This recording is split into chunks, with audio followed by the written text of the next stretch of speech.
यहाँ पर आए हमारे बड़े भैया श्रीमान पूज्य श्री विष्णु उपाध्याय जी, राम कथा के बड़े अच्छे वक्ता हैं भैया।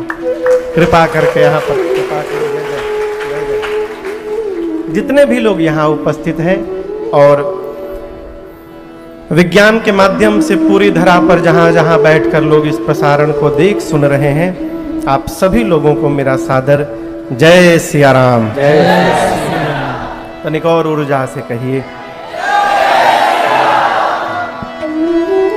कल हमने और आपने भूत भावन भगवान शिव और मां भवानी के मंगल में विवाह की कथा को यहाँ गाया, श्रवण किया। आज श्री राम जन्म महोत्सव हम और आप यहाँ मनाएंगे। तीर्थराज प्रयाग में कल आपने श्रवण किया। श्री भरद्वाज जी के प्रश्न करने के उपरांत कि राम जी कौन हैं, श्री याज्ञवल्क्य मुनि ने भगवान शिव और मां सती के चरित्र को सुनाया और फिर भगवान शिव और मां पार्वती के मंगल में विवाह की कथा सुनाई। और यहां समझिएगा, श्रेष्ठ हमारा कुछ भी कहता है तो अकारण नहीं कहता। हमको भले लगे कि ये तो बिना मतलब की बात करते हैं। बच्चे कहते हैं पिताजी को, बाबूजी आपको बोलने का ढंग नहीं आता। जिस बाबूजी ने हमको बोलना सिखाया, हम उन बाबूजी से कहते हैं बाबूजी आपको बोलने का ढंग नहीं आता।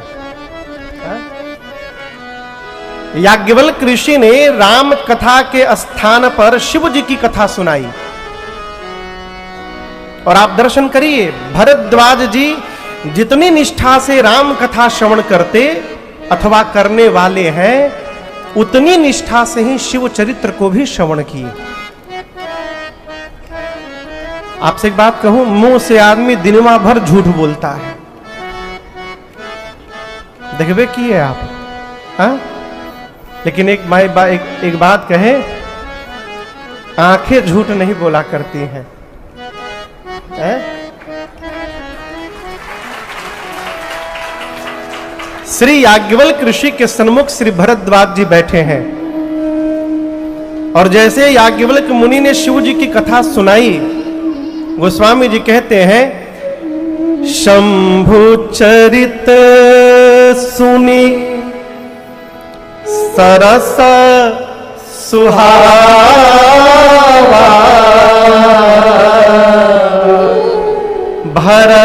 भरद्वाज मुनि अति सुख पावा। श्री भरद्वाज जी को सुख नहीं मिला, सुख की अति हो गई। अब ये कैसे पता चले कि उनको बहुत सुख मिला? ये पता आंख से चला। बहुलालसा कथा पर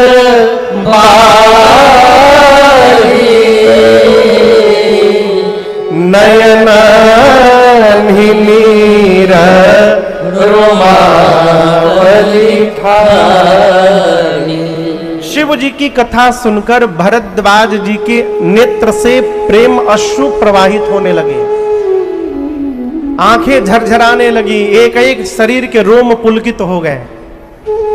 और आपको कहें, भरद्वाज जी सोचने लगे कि मैंने पूछा है राम जी के विषय में, ये शिव जी की कथा सुनाए।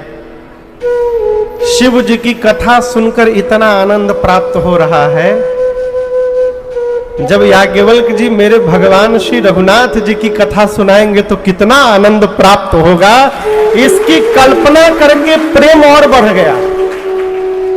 बहुलालसा कथा पर बाढ़ी, शिव चरित्र सुनकर राम कथा पर प्रेम जागृत हो गया कल्पना करके।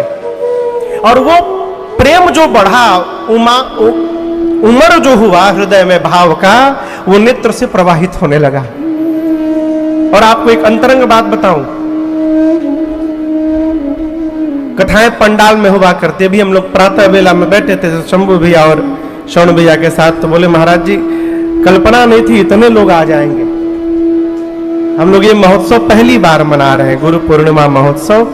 तो अनुमान नहीं था कितने लोग आएंगे नहीं आएंगे, तो हम लोग सोचे थे कि 100, 200, 300 बहुत 500 लोग आएंगे, इसलिए हॉल रखा गया। यदि पता रहता आप लोग इतनी संख्या में आने वाले हैं तो हम लोग जर्मन हैंगर पांडाल लगा के कथा करते यहां पर। मैं सत्य बताऊं, मुझे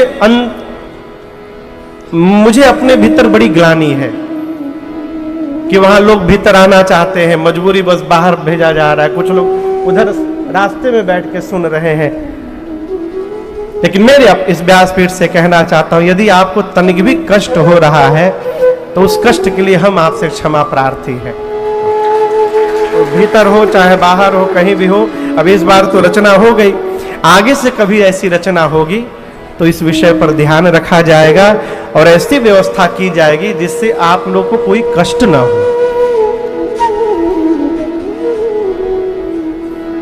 वक्ता के सामने श्रोता बैठा है, यदि कथा सुनकर श्रोता को आनंद प्राप्त हो रहा है तो श्रोता को देखकर वक्ता को उससे अधिक आनंद प्राप्त होता है। आप समझ रहे हैं ना मेरी बात को? याज्ञवल्क्य ऋषि कथा गा रहे हैं, भरद्वाज जी सुनकर भाव में उमड़ रहे हैं। इस दृश्य को देखकर श्री याज्ञवल्क्य ऋषि अपने आप को रोक नहीं पाए और उनको बोलना पड़ गया, अहो धन्य तव जन्म मुनीसा, अहो धन्य तव जन्म मुनीसा, तुम्हि प्राण समर्पिय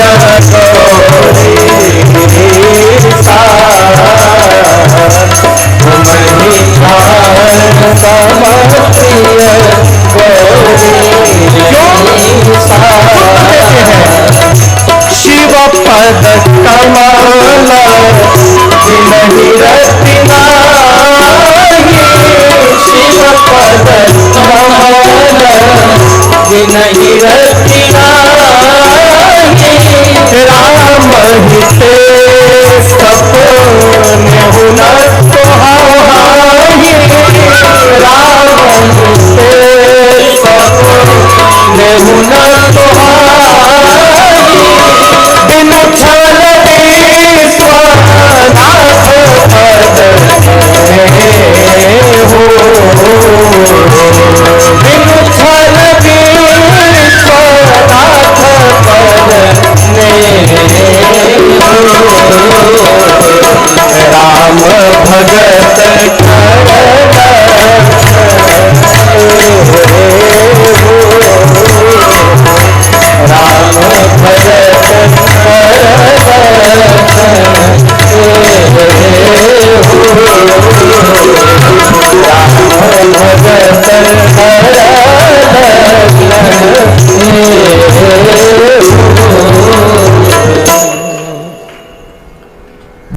याज्ञवल्क्य ऋषि बोले, हे भरद्वाज जी, आपका जीवन धन्य है, आपका जन्म धन्य है।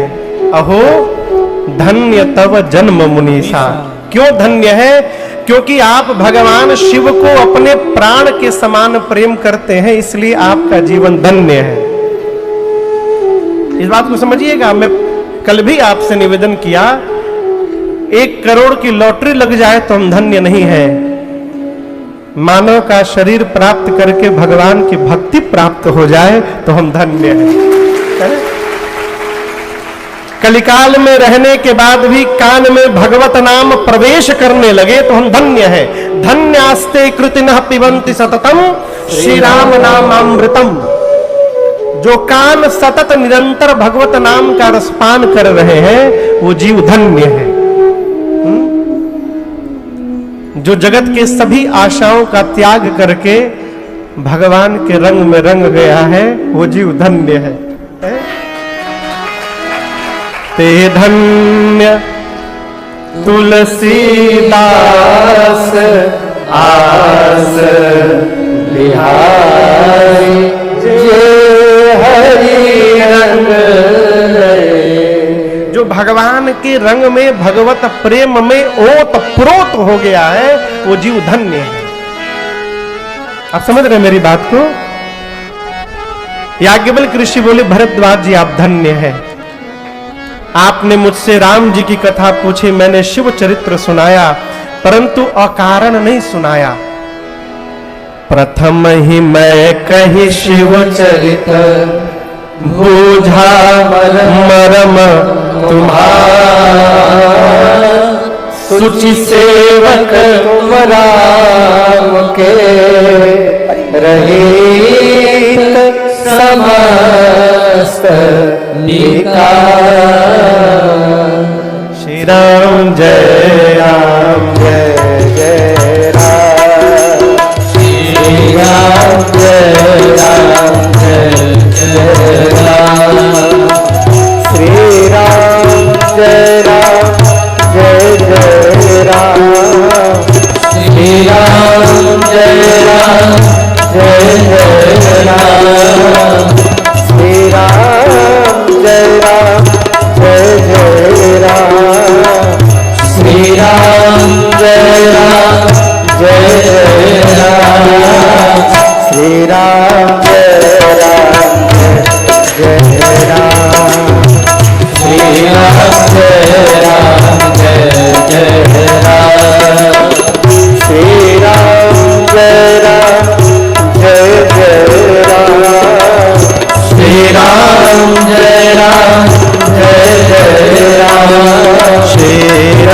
जय राम जय जय राम, श्री राम जय राम जय जय राम, जय राम जय राम जय राम जय जय राम।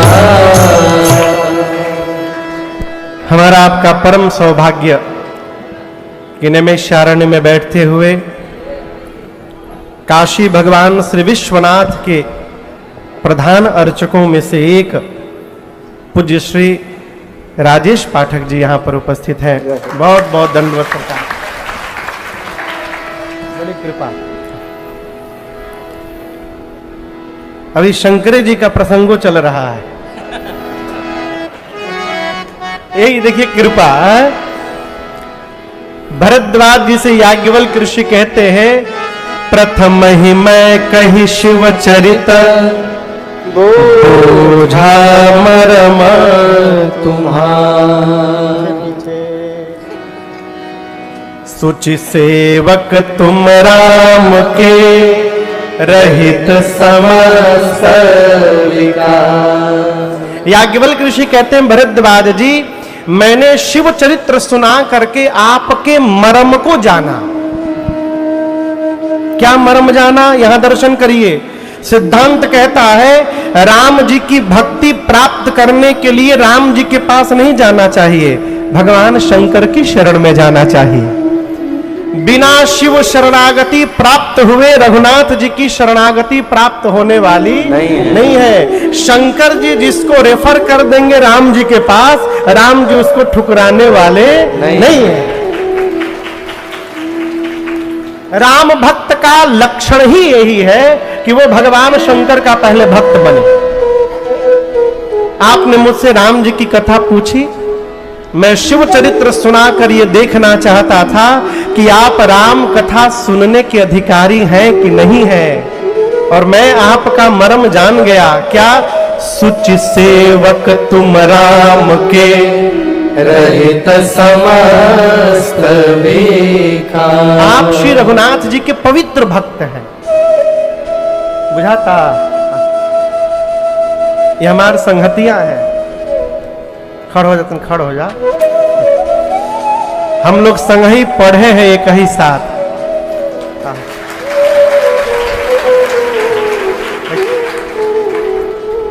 हम स्कूल से चले जाते थे इनके घर, और वहीं बना बना के भोजन हम लोग खाया करते थे।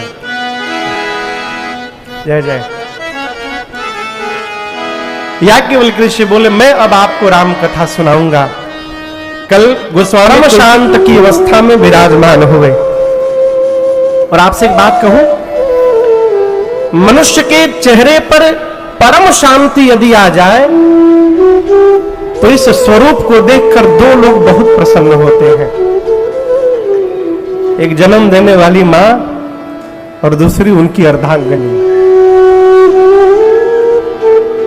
पति के चेहरे पर परम शांति आ जाए, स्त्री के लिए इससे अधिक बड़ा खजाना दूसरा कुछ नहीं हो सकता। बाबा को परम शांत स्वरूप में देखकर मेरी मां आह्लादित हो गई। तो स्वामी जी कहते हैं, मां भवानी सुंदर पार्वती भला अवसर जानी, भल मने श्रेष्ठ अवसर जानकर मेरी मां दौड़कर भगवान शंकर के पास गई। बाबा ने मैया का आदर किया, आदर करके वामांग में स्थान प्रदान किया है। मां बैठी, शंकर भगवान बोले, आपको देखकर लग रहा है कि आप कुछ कहना चाहती हैं।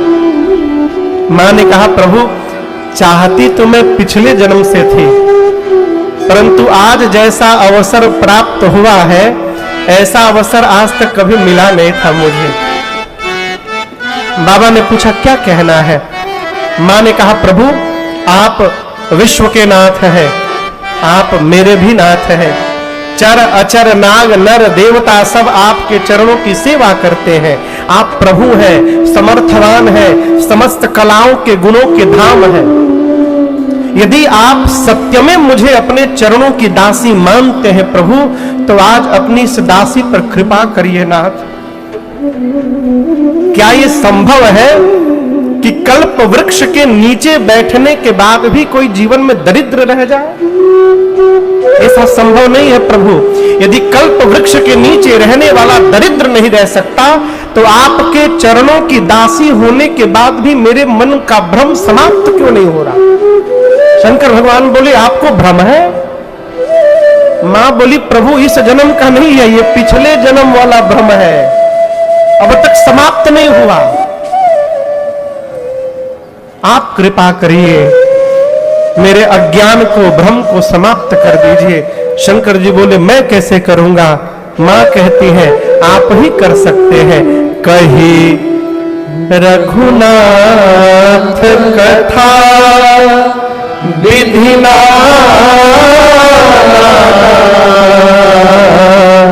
तो प्रभु हरहु मोर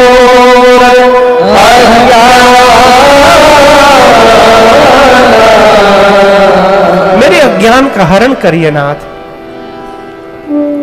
शंकर जी ने पूछा, आपको भ्रम किस बात का है? कल की परसों आपसे कथा में निवेदन किया, भगवान को प्राप्त करने के कितने साधन हैं? बोलिए, 4। नाम, रूप, लीला और धाम। मां भवानी को इन चारों को लेकर संशय है। मां कहती है, प्रभु जो मुनि लोग परमार्थ तत्व वेता है वो कहते हैं राम जी ब्रह्म है। ये भगवान के रूप को लेकर संशय है। क्या राम जी ब्रह्म है? वेद पुराण शेष सरस्वती सब राम जी की लीला का गुणगान करते हैं, लीला का लेकर संशय है। कहती है, जब से विवाह करके आई हूं आपको एक ही काम करते मैंने देखा है, आप दिन भर झोली में हाथ डाल करके तुम पुनि राम राम दिन राती, ये भगवान के नाम को लेकर संशय है। और आप सभी लोग जिस राम की चर्चा करते हैं, क्या ये राम जी अयोध्या वाले महाराज के आंगन में खेलने वाले ही राम जी हैं? ये धाम को लेकर संशय है। मां प्रश्न करते हैं, यदि राम जी ब्रह्म है तो जहां तक मुझे पता है ब्रह्म का कोई आकार नहीं होता, ब्रह्म का कभी जन्म नहीं होता, ब्रह्म का कोई नाम नहीं होता। ब्रह्म का यदि अवतार ही नहीं होगा तो उसकी लीला कहां से होगी? ब्रह्म कभी जन्म ही नहीं लेता तो उसका रूप और नाम कैसे होगा? जब ब्रह्म आता ही नहीं है तो उसका धाम कैसे होगा? यदि राम जी राजा के पुत्र हैं तो राजा के पुत्र को ब्रह्म क्यों कहा जा रहा है? और यदि राम जी ब्रह्म है तो एक ब्रह्म भला राजा का बेटा कैसे बन गया? जौन नृप तनयत ब्रह्म की, अब ब्रह्म होने के बाद भी नारी विरह मति भो। मैं सुनी सुनाई बात नहीं कह रही हूं, पिछले जन्म में मैंने उन राम जी को रोते हुए देखा है अपनी आंखों से, उनकी लीला मैंने देखी है। आपके मुख से इस जन्म में उनकी महिमा मैंने सुनी है। प्रभु, इन दोनों का मिलान नहीं हो पा रहा है और मेरे मन में भ्रम हो गया है। एक बात कहे नाथ, मेरे प्रश्नों को सुनकर आप मुझे अज्ञानी जानकर मेरे पर क्रोध न करिएगा। पिछले जन्म में आपकी सती आपसे विवाद पर उतर गई थी, लेकिन आज मैं विवाद नहीं, आज आपके साथ संवाद करने के लिए यहां पर आई हूं। मैं राम जी की कथा सुनना चाहती हूं। और यहां दर्शन करिए, मां ने क्रम से सारा प्रश्न किया है भगवान शंकर से। भगवान के जन्म से लेकर लीला पूर्ण करने तक जितने प्रसंग है, मां क्रम से पूछती है भगवान शंकर से। पूछे मैया, कौन मैया? पूछे हूँ रघुपति कथा प्रसंगा, सकल लोक जगत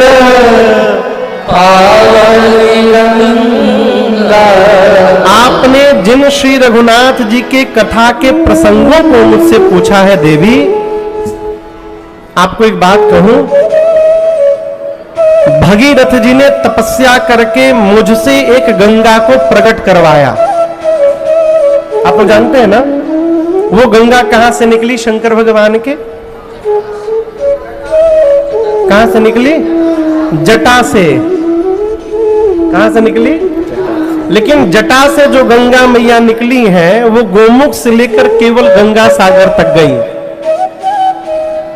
नैमिषारण्य में वो गंगा जी नहीं मिलेंगी, यहां गोमती मैया मिलेंगी, धेनुमती। शंकर जी कहते हैं मेरी जटा से जो गंगा भगीरथ जी ने निकलवाया, वो गंगा गोमुख से गंगा सागर तक गई। परंतु भवानी, आज मेरी जिह्वा से जिस गंगा को आप प्रकट कराने आई हैं, ये राम कथा गंगा केवल गोमुख से गंगा सागर नहीं, ये गोमती जी के बगल में नैमिषारण्य में भी बह सकती है। सकल लोक जग पावनी, ये पूरे समस्त लोक को पवित्र करने के लिए गंगा जी के समान है, तनिक भी भेदभाव ऊपर नीचे नहीं है।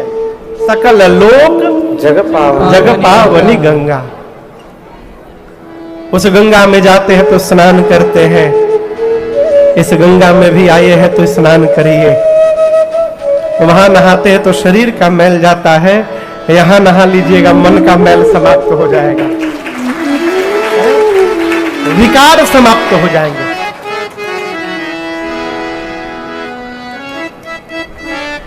हमारा कहा कि मुझे मोह है, शोक है, संदेह है, भ्रम है। मैं कहता हूं आपको कुछ नहीं है।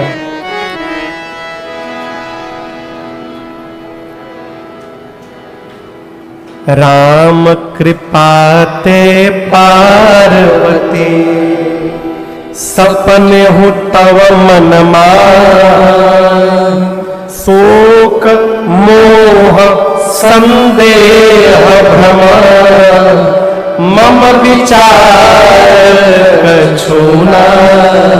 आपको कुछ है नहीं, मैं आपकी चतुराई समझ रहा हूं भवानी जी। आप जगदम्बा हैं, आप जगत की मां हैं। आप जानबूझकर कह रही हैं कि मुझको भ्रम है, और आपके भ्रम को सुनकर मैं आपको कथा सुना दूं और मेरे कथा गाने से आपके जगत के सभी संतान का कल्याण हो जाए, इसलिए आप कह रहे हैं कि आपको भ्रम है। लेकिन मैं जानता हूं कि कोई भ्रम नहीं है। कहत सुनत सब कर हित होए।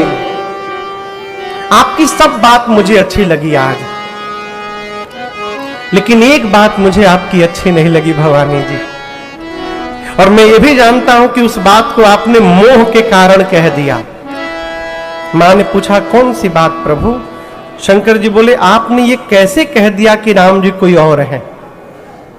आपको पता है ये बात कौन कहता है? जो अधम होता है वो ये कहता है। कहीं सुनहि अस अधम नर, ग्रसे जो मोह पिशाच। जिसको मोह और पिशाच पकड़ ले, जो पाखंडी है, जो सत्य सत्य को नहीं जानता, धर्म से दूर है, भगवान से विमुख है, वो कह सकता है कि राम जी कोई और है। आपने कैसे कह दिया? आपको इनमें आती नहीं है। आपको लग रहा है कि निर्गुण और सगुण दो अलग अलग है। हमारे जीवन में भेद होता है, इसलिए हमको भगवान में भेद दिखाई पड़ता है। हम एक बात कहें, माला जपना, पूजा करना, पाठ करना, व्रत करना, ये सब बाद में करिए। पहले जो यहां भेद बना है ना, इसको समाप्त करिए। यदि ये भेद नहीं समाप्त हुआ तो ये पाठ वाठ जपने से कुछ होने वाला नहीं है। जब तलक है भेद मन में, कुछ नहीं कर पाएगा। जब तलक है भेद मन में, कुछ नहीं कर पाएगा। ये माला जपना रंग लाएगा, ये साधन रंग लाएगा, ये साधन। भेद मिट जाने के बाद कुछ नहीं बिगड़ेगा तेरा, हरे शरण आने के बाद। शंकर भगवान बोले, देवी आपको लगता है सगुण और निर्गुण अलग अलग है, अलग नहीं एक है। बाबा कहते हैं सगुण ही